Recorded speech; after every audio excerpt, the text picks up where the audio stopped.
Hello everyone, I'm Osama, an application engineer at Synapticon, and in today's video we will talk about the firmware update for the SOMANET servo drives.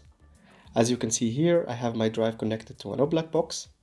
We have a message that is asking us to install a firmware on the drive so it can be operated. We can click on install firmware.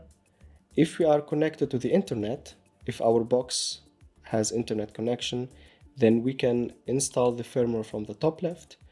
We will fetch automatically the firmware packages for the drives and then we can install them. Otherwise, if you do not have internet access, then you can always click on view and download the firmware bundles on our website, and it will take you to bundles.synapticon.com, where you can download the appropriate firmware you want and then re-upload it again and click on start installation. Now the OBLAC drives will update the firmware for the drive.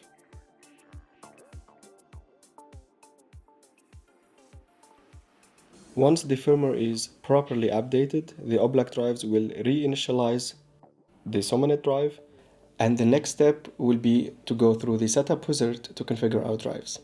If you face any issues with the firmware update, please feel free to send us a support ticket to support@synapticon.com. We will be glad to help.